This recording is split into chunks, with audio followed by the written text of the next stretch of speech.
Je pense que quand on est jeune, on vit un peu dans le futur, et que quand on vieillit, il faut savoir vivre sans le passé et sans l'avenir, et dans le présent. J'ai une carrière très étrange. Je ne ressemble pas aux autres acteurs par le fait que je n'appartiens pas à une nationalité claire, évidente et connue. Par exemple, il y a les acteurs français, il y a les acteurs italiens, il y a les acteurs américains, il y a les acteurs anglais. Mais ça n'existe pas l'acteur égyptien qui tourne en anglais, un peu en français. Alors, j'ai un accent. Je ne peux pas jouer le rôle d'un Anglais dans un film anglais, je ne peux pas jouer le rôle d'un Italien dans un film italien, je ne peux pas jouer le rôle d'un Français dans un film français, donc je suis l'étranger. En réalité, je suis resté si longtemps, pas tellement à cause des films que j'ai faits. J'ai eu la chance de faire 2 ou 3 très bons films, très grands films en tout cas, mais à part ça, j'ai fait beaucoup de très mauvais films, et malgré ça, j'ai survécu. Je crois que c'est une question spéciale, c'est-à-dire que je suis plus un personnage qu'un mettant une vedette de cinéma. Alors, pour aller exactement dans la ligne de ce que vous venez de dire, Omar Sharif, j'ai eu la curiosité de regarder ce que vous jouiez, quel personnage vous jouiez dans les différents films. J'ai vu que dans Laurence d'Arabie, vous êtes un Tchèque, dans Les Cavaliers, un Afghan, dans Meyerling, un Autrichien, dans La Nuit des Généraux, un officier de la Wehrmacht, dans Gengis Khan, un Mongol, dans La Belle et le Cavalier, un Espagnol, dans Le Casse, un Grec, dans Le Rendez-vous de Téchiné, un Italien, dans Les 20 le jour de vengeance, un Basque, dans Jivago, un Russe, dans Che Guevara, un Cubain, dans Meyrig, un Arménien. Oui. C'est quand même extraordinaire. Oui, parce que ce sont toutes les nationalités dont on n'a pas une notion précise de quel accent ils ont. Alors, vous comprenez, quand j'ai joué un Autrichien, c'était pas dans un film autrichien, c'était dans un film américain, français, c'était Meyerling, c'était bon. Et l'allemand, c'était dans un film américain.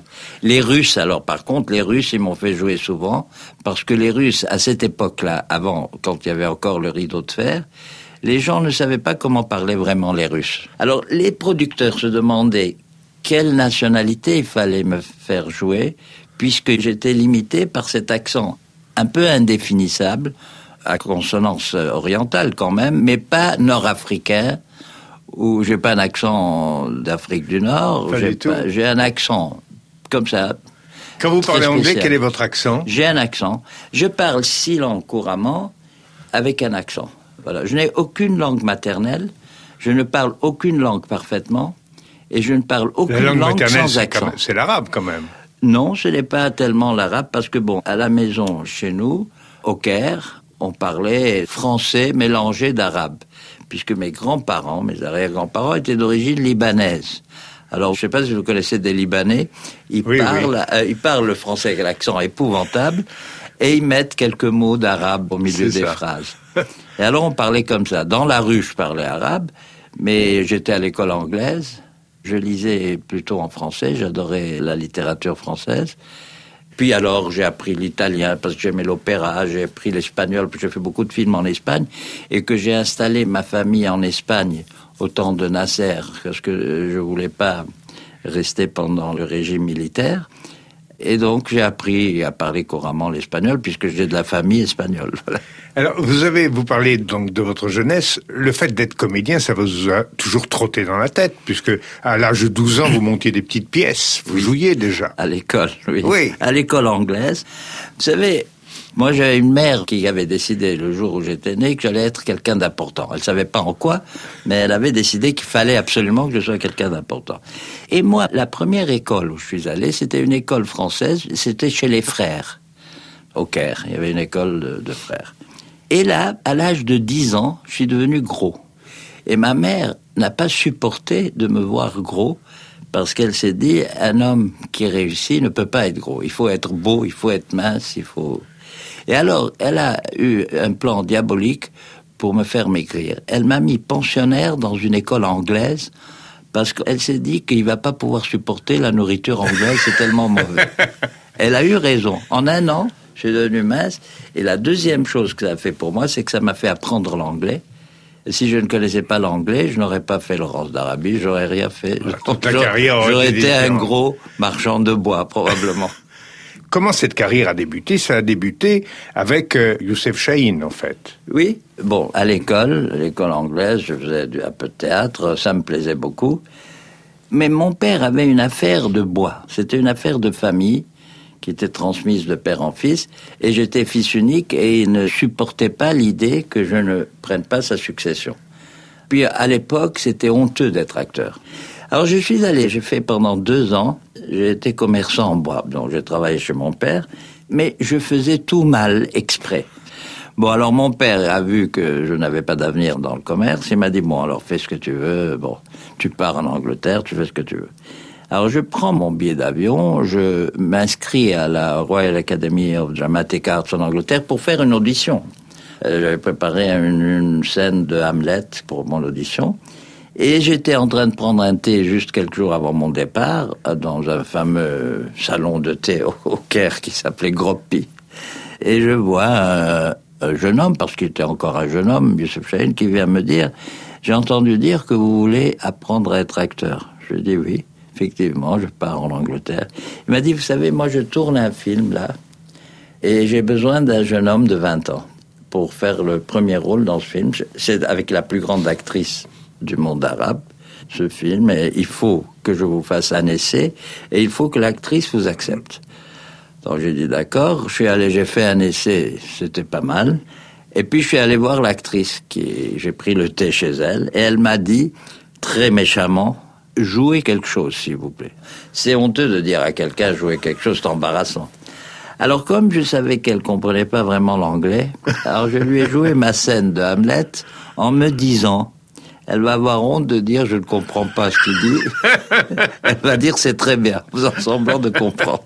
Effectivement, j'ai réussi dans mon entreprise, elle a dit très bien ce garçon, c'était très bien dit. Et puis bon, j'ai tourné ce film qui a été un grand succès, qui est allé au Festival de Cannes. Ciel d'enfer. Ciel d'enfer, ça s'appelait, en 1954, représentait l'Égypte. Et puis alors là, j'ai connu du monde, des acteurs, des actrices, des gens qui étaient là-bas. Et j'ai eu comme ça un petit succès personnel. J'étais jeune et beau garçon. Vous avez eu un autre succès personnel, c'est avec la fameuse comédienne qui vous a fait faire cette audition. Oui, alors vous l'avez quand même cette comédienne-là, j'ai oublié de dire. Oui. Je l'ai non seulement, oui, c'est vrai. Alors on a tourné le film, on a eu une petite aventure, et puis on s'est mariés. Et je suis resté 16 ans marié avec elle. C'est la mère de mon fils et la grand-mère de mes petits-enfants. Elle est toujours la plus grande dame du cinéma du monde arabe. Et je n'ai divorcé en réalité que parce que, après avoir fait Laurence d'Arabie, être parti en Amérique, nommé pour l'Oscar, etc., j'ai commencé à avoir la tentation d'avoir des aventures avec toutes ces jeunes starlettes magnifiques, les belles blondes, les belles brunes. Et alors là, par peur de la quitter pour quelqu'un d'autre, je lui ai dit que je pensais qu'il valait mieux qu'on se sépare. Vous avez tourné 24 films égyptiens, parce qu'il n'y a pas eu que Chahine, il y a eu un autre réalisateur que vous avez apprécié beaucoup, qui s'appelle Abou Saïf. Oui, Salah Abou Saïf. Que vous avez considéré comme un excellent réalisateur. Un excellent, dans un genre différent que celui de Youssef Chahine. C'était un réalisateur qui faisait la vie quotidienne des classes pauvres très bien. Il était spécialisé la vie de campagne, la vie des gens pauvres. Il connaissait rien à la vie des gens riches et des gens huppés. Alors c'est avec lui que j'ai fait un film qui a eu aussi pas mal de succès là-bas. C'était le premier film qui a été fait d'un roman de Naguib Mahfouz, vous savez, le prix Nobel de littérature égyptien. Et ça a été Mort parmi les vivants. Un jalon. C'est ça, exactement. Et alors voilà, j'ai eu ces deux influences-là. Enfin, Chahine, il m'a tout appris, parce que quand j'ai commencé avec lui, je ne connaissais rien. Alors, il y a eu donc, après ces 24 films égyptiens, vous avez tourné d'autres films, comme Goa le Simple de Jacques Baratier, qui a eu un vrai succès. Oui, au milieu de ma carrière égyptienne. Oui, c'est-à-dire que moi, après, en 1956, on est venu m'engager, je crois que c'était Jean-Claude Pascal, qui était à l'époque la grande vedette française, qui avait vu une photo de moi, et qui m'avait trouvé à son goût. Et alors il avait dit à la productrice, vous ne pouvez pas engager ce jeune homme pour jouer un rôle dans le film. Et on m'avait engagé dans un film qui est très mauvais, qui s'appelait La Châtelaine du Liban, de Richard Potier. Et c'est en tournant à Beyrouth que j'ai rencontré Baratier, qui était en train de préparer Egoa avec l'auteur Georges Chéadé, qui a écrit le scénario. Et c'est là qu'on a décidé de faire le film, et on l'a fait l'année d'après, en 57. Et puis, on arrive un jour en 1961 où Sam Spiegel, l'un des plus grands producteurs au monde, et David Lean, vous remarque, et il prépare simplement Laurence d'Arabie. C'est-à-dire qu'il ne me remarque pas du tout.